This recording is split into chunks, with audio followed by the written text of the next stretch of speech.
Now tip number 6 is also very very important, और इसको हम बहुत ज़्यादा ओवरलुक करते हैं। And trust me, I have been there, I have done that, और मुझे इसकी वजह से बहुत ज़्यादा एम्बेरसमेंट हुई थी एक इंटरव्यू में। So I would highly recommend you do that. ठीक है, अब करना ये है कि कीप योर जॉब पोस्ट, जिन whichever jobs you are applying, be it like 100 jobs, ठीक है, लेकिन एक फोल्डर बना लें, बेशक ड्राइव पे बना लें, कंप्यूटर पे बना लें, but keep your job postings and your resume safe in a folder. ठीक है, अब इसको आपने ऑर्गेनाइज किस तरह करना है, it's up to you. I would do like job का टाइटल और कंपनी का टाइटल जो है वो, कंपनी का नेम जो है वो मैं टाइटल में लिख देती थी, and I would keep my resumes and my job posting separate. ठीक है, but you can keep them as a single PDF file on your computer या लैपटॉप। ठीक है, आपने जॉब पोस्टिंग कॉपी करके रखनी है अपने पास, और नीचे आप अपनी रेज्यूमे जो आपने उस पोस्ट के लिए सेंड की थी उसको आप कॉपी करके एक ही फाइल में सेव कर सकते हैं, या एक ही फोल्डर में एक साथ सेव कर सकते हैं। अब इसका फ़ायदा क्यों है, क्योंकि जब आप इंटरव्यू के लिए जाते हैं तो आपको वो जॉब पोस्टिंग काम आती है। किस लिए काम आती है, क्योंकि आपको जो इंटरव्यू में अक्सर क्वेश्चंस होते हैं वो उस जॉब पोस्टिंग से रिलेटेड होते हैं, उस कंपनी से रिलेटेड होते हैं। जब भी एक जॉब पोस्टिंग की जाती है उसके अंदर कंपनी की कुछ की टर्म्स जो हैं वो लिखी होती हैं, कुछ की पॉइंट्स लिखे होते हैं जो कि mostly related to that job होते हैं। ठीक है, तो आपको इससे ये फ़ायदा होता है कि ये पता चल जाता है कि उस जॉब पोस्टिंग में क्या था और आपको किस लिहाज से प्रिपरेशन करनी है। क्योंकि होता यह है कि जब जॉब पोस्टिंग जब वो उसका टाइम पीरियड ओवर हो जाता है, ठीक है, तो वो जॉब पोस्टिंग जो है वो वहाँ से पेज से हटा ली जाती है। और अगर आपको इंटरव्यू की कॉल आ गई है और अगर आप वापस उस पेज को जाके देखेंगे, अगर आपने लिंक सेव किया हुआ था, तो वो आपको कभी भी वहाँ पर नहीं मिलेगी, क्योंकि usually they ask you such questions in the interview कि आप आपकी क्या एक्सपेक्टेशंस हैं इस जॉब को लेकर, या आप इस जॉब के बारे में या इस कंपनी के बारे में क्या जानते हैं।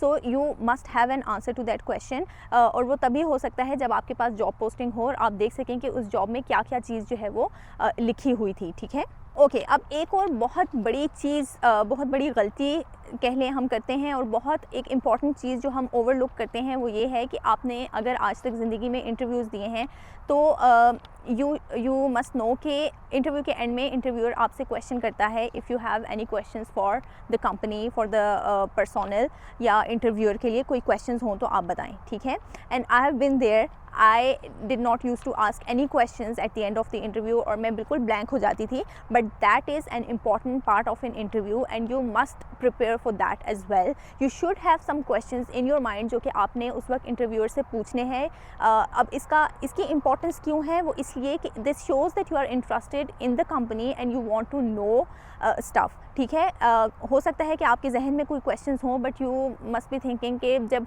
जॉब हो जाएगी तो देखा जाएगा, but no, except for asking about the pay. ठीक है, पैसों की बात नहीं करनी आपने, बट उसके अलावा अगर आपके कोई भी कंसर्न्स हैं, आपके कोई भी क्वेश्चंस हैं, you can ask those in the interview, जब आपसे पूछा जाए कि आपके कोई सवाल हैं या नहीं।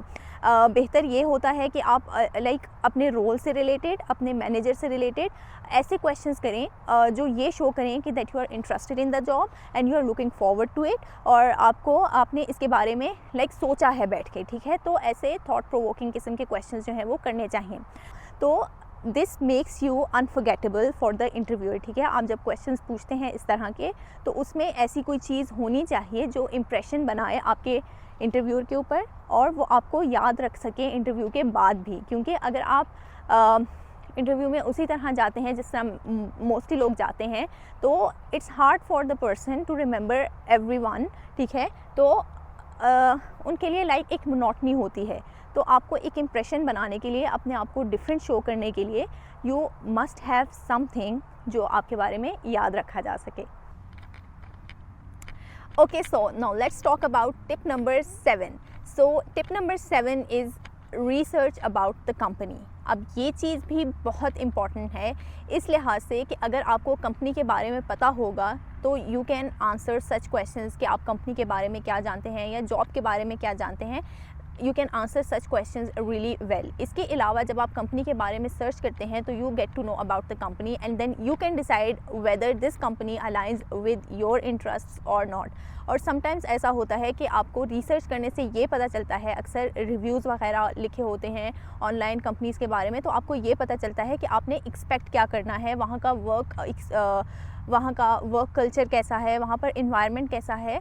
तो आपको इससे ये लाइक आइडिया हो जाता है कि आपने जब वहाँ पर जाएंगे तो किस तरह की एक्सपेक्टेशंस रखनी है, किस तरह से आपने बिहेव करना है या किस तरह से आपने चीज़ों को टैकल करना है, ठीक है।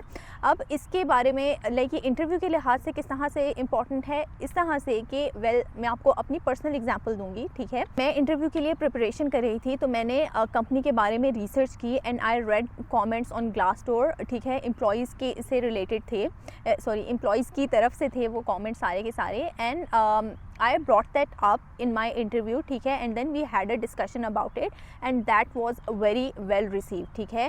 उसके ऊपर इंटरव्यूअर को काफ़ी ऐसे like it left a very good impression on the interviewer कि मैंने कंपनी के बारे में पढ़ा है, really impressive for the interviewer. इसके अलावा एक और केस में मैं अगर बताऊँ तो I had research about the company, ठीक है, एंड मैंने बहुत ज़्यादा जो है वो लाइक ये देखा था कि वो कंपनी करती क्या है, and I had prepared an answer to the question कि आप कंपनी के बारे में क्या जानते हैं, ठीक है। आई हैड एन आइडिया कि रफ आइडिया कि मैंने क्या कहना है, and when I like told the interviewer कि I know this about the company, ठीक है, I had put that in my own words, तो interviewer was like really impressed. Usually वो आपको बताते हैं इंटरव्यू में कि लाइक ये कंपनी ये करती है, तो उसके like it was so well received कि इंटरव्यूअर ने मुझे ये कहा कि मुझे तो आपको कंपनी के बारे में बताने की कोई ज़रूरत ही नहीं है, you have done your work like very well, ठीक है।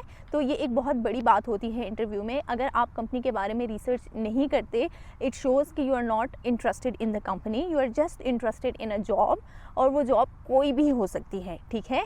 It doesn't matter if it's in this company, it can be any job. तो आप जब जॉब के लिए अप्लाई करते हैं तो आपको उन्हें ये शो करना होता है that I am really interested in this very particular job and in this very particular company, ठीक है। तो ये चीज़ शो करने के लिए you have to do your research and you have to know the company, you have to know the job that you are applying for, ठीक है।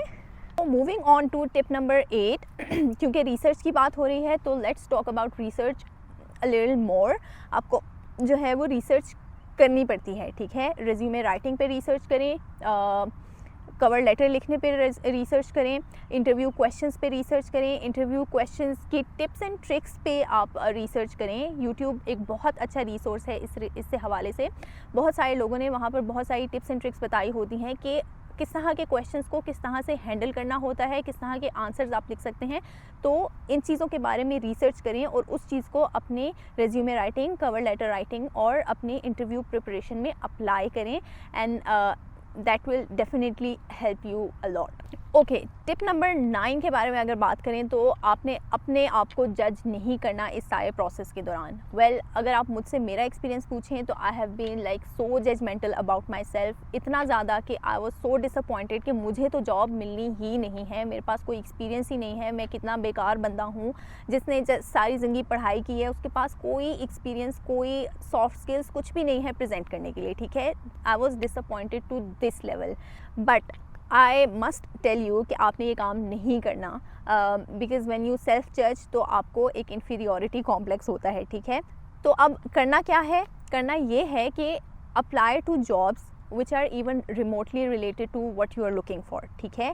आपने ये नहीं देखना कि ये जॉब 100/100 अगर नहीं अप्लाई हो रही मेरी स्किल्स के साथ या मेरी क्वालिफिकेशंस के साथ या what ever I am looking for, तो मैं नहीं अप्लाई करा। ऐसा हरगिज़ भी नहीं होता। There is no perfect job out there for you. मतलब आपको कभी भी जॉब एप्लीकेशन से ये चीज़ नहीं पता चलेगी weather a job is perfect fit for you और नॉट, ठीक है। तो रिमोटली भी अगर रिलेटेड है, आपको लग रहा है कि ये आपके इंटरेस्ट से रिलेटेड है, तो अप्लाई फॉर दोज जॉब। मैंने बहुत सारी ऐसी जॉब्स के लिए अप्लाई किया जो कि रिमोटली रिलेटेड थी मेरे एक्सपीरियंस से।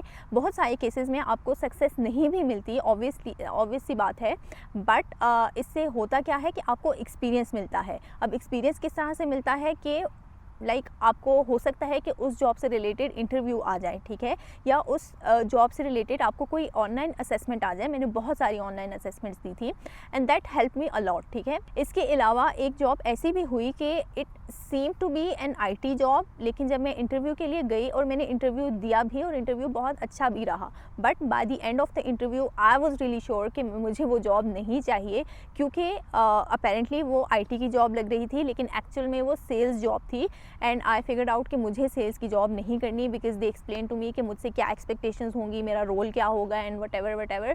तो मुझे ये एहसास हुआ कि मुझे ये जॉब नहीं करनी। तो it sets your expectations as well and gives you experience कि आप क्या करना चाहते हैं, ठीक है। तो जनरल रूल ये होता है कि अगर आपकी जॉब की डिस्क्रिप्शन जो है वो 50% आपकी क्वालिफिकेशंस या आपकी एजुकेशन से या आपकी स्किल से रिलेट करी है तो you apply for that job. But I have been applying for jobs which were like 10%, 20%, 30% even related to my qualifications, and there is no harm in doing that because जो resume होता है, I told you earlier that it just gets you to the interview. बाकी सारा का सारा जो आपका कमाल होता है वो इंटरव्यू में ही आपने दिखाना होता है। हाँ, अनलेस आप देख रहे हैं कि फॉर एग्जांपल आपने एंट्री लेवल पोजीशन के लिए अप्लाई करना है and that job is not for an entry level position and that is a senior job, तो अगर आपके साथ थोड़ी बहुत रिलेट करे है तो आप उसके लिए अप्लाई ऑब्वियसली नहीं करेंगे। You can try, you can apply, लेकिन लाइक उसके लिए बहुत ज़्यादा होप्स नहीं रखनी because you don't have that experience to be selected for that senior level job. Okay, अब एक और इम्पॉर्टेंट चीज़ जो मैंने सीखी और मुझे सिखाई गई वो ये है कि number of years of experience जो लिखे हुए होते हैं ना कि 5 years एक्सपीरियंस चाहिए हमें, 10 years एक्सपीरियंस चाहिए, that is usually a stretch. Like companies बहुत एग्जैजरेट करके ये फिगर लिखती हैं, ठीक है। फॉर एग्जांपल बहुत सारी एंट्री लेवल पोजीशंस के लिए आप देखेंगे that they ask for 3 to 5 years of experience, ठीक है। कुछ केसेस में होता है that they ask for like 0 to 2 years of experience, but mostly they ask for 3 to 5 years of experience and that is absolutely like बेवकूफ़ी, ठीक है। आप जाहिर है एंट्री लेवल पोजीशन के लिए हायर करेंगे तो आपको एक्सपीरियंस बंदा नहीं हायर कर सकते। वो एक तो ज़्यादती है एक्सपीरियंस बंदे के साथ और दूसरा ज़्यादती है एंट्री लेवल के लिए अप्लाई करने वालों के साथ कि उनके पास एक्सपीरियंस नहीं है, उन्होंने फील्ड में एंटर होना है। तो एंट्री लेवल पोजीशन के लिए भी अगर आप एक्सपीरियंस मांगेंगे तो that doesn't make sense. Okay, I kid you not, I got selected for a job जो कि मैंने नहीं ली थी, जो दूसरी जॉब के लिए मेरा सिलेक्शन हो गया था, that asked for 4 to 5 years of experience. मैंने उसके लिए अप्लाई किया था एंड आई गॉट सिलेक्टेड। तो वो चीज़ यूजुअली एक स्ट्रेच होती है and it is usually not true, वो उस पर कॉम्पनसेट कर सकते हैं। And last but not the least, tip number 10 is utilize the resources that are like provided for you and that are around you. Online आप चले जाएं और आप सर्च करेंगे तो बहुत सारे रिसोर्सेज आपको मिल जाएंगे। I will make a video on what resources I utilized, या जिनके बारे में मुझे इन्फॉर्मेशन थी उनके बारे में एक डिटेल्ड वीडियो बनाऊंगी क्योंकि ये वीडियो ऑलरेडी बहुत लंबी हो चुकी है आई बिलीव। तो ये है कि न्यू कमर्स के लिए बहुत सारे यहाँ पर प्रोग्राम्स हैं या बहुत सारे रिसोर्सेज हैं। जस्ट बात ये है कि आपको वो एक्सेस करने आने चाहिए and even 1 phone call is enough कि वो आपको उस जगह पर लेकर जा सकती है जहाँ पर आपको बहुत सारे और मतलब रास्ते खुल जाएंगे आपके सामने। And for me that 1 phone call was for to the newcomers centre, ठीक है। They assign me career counsellor. I discussed with my career counsellor कि मुझे क्या नज़र आ रहा है अपनी लाइक मैं क्या देखती हूँ अपने करियर के बारे में, ठीक है, फ्यूचर में। तो उसके हिसाब से उन्होंने मुझे गाइड कर दिया। इसके अलावा मेक अ प्लान, आपके पास एक प्लान होना चाहिए कि आपने करना क्या है। फॉर एग्जांपल आप जब एक नई कंट्री में आ रहे हैं, you should have something in your mind कि आपको पता होना चाहिए आप इस वक्त कहाँ स्टैंड करते हैं, आप किस तरह की जॉब्स जो है वो इस वक्त कर सकते हैं, या अगर आप नहीं कर सकते तो आपके पास क्या क्या ऑप्शंस हैं कि आप अपना करियर जो है वो स्टार्ट कर सकते हैं। For example I knew that I don't have any experience, I don't have a Canadian degree and I will not be that much valuable for the Canadian market, ठीक है। तो मुझे अपने आप को वैल्यूएबल बनाना था and I knew that I would need to do some courses here, maybe कोई डिप्लोमा वगैरह, and I was even ready for a degree, ठीक है। अगर मुझे करनी पड़ती कोई छोटी मोटी डिग्री, कोई 6 months का कोर्स, तो मैं वो भी करने के लिए रेडी थी। And I knew that I need some Canadian experience, ठीक है। और उस कनेडियन एक्सपीरियंस के लिए I kept looking for survival jobs, जैसे कि मैंने रेस्टोरेंट में जॉब की थी and that was just to gain some Canadian experience, ठीक है। यहाँ पर client handling no customer services का जो एक एक्सपीरियंस है वो बहुत ज़्यादा वैल्यू होल्ड करता है, ठीक है, क्योंकि वो दिखाता है कि आप लोगों के साथ कैसे हैं, ठीक है। आप सिचुएशंस को किस तरह से हैंडल करते हैं। इसके अलावा वॉलंटियर एक्सपीरियंस जो है वो बहुत ज़्यादा यहाँ पर मैटर करता है। If you get the opportunity कि आपको वॉलंटियर वर्क जो है वो ऑफ़र किया जाए तो डू गेट इनटू इट और वो अपॉर्चुनिटी ज़रूर ग्रैब करें। जब आप आगे जॉब्स के लिए अप्लाई करेंगे तो you can use that experience in your मतलब जो समरी ऑफ क्वालिफ़िकेशंस होती है उस पोर्शन में आप उसको बता सकते हैं and that adds value to your resume. And with that I'll end my video here. I hope कि आपको बहुत ज़्यादा हेल्प मिली होगी इस वीडियो से। मैंने बहुत ज़्यादा डिटेल में बैठ के सोच के जो है वो सारे पॉइंट्स नोट डाउन किए थे कि कोई चीज़ मिस ना हो जाए। For the resources I will make a detail video क्योंकि वो भी काफ़ी लंबी डिस्कशन हो जाएगी। सो That's all from my side. I will meet you in my next video. तब तक के लिए अपना ख्याल रखिएगा, मुझे दुआ में याद रखिएगा and don't forget to subscribe to my channel and press the bell icon ताकि future videos की notifications आपको मिलती रहें। मुझे दीजिए इजाज़त, इंशाल्लाह मिलेंगे फिर दोबारा। अल्लाह हाफिज़।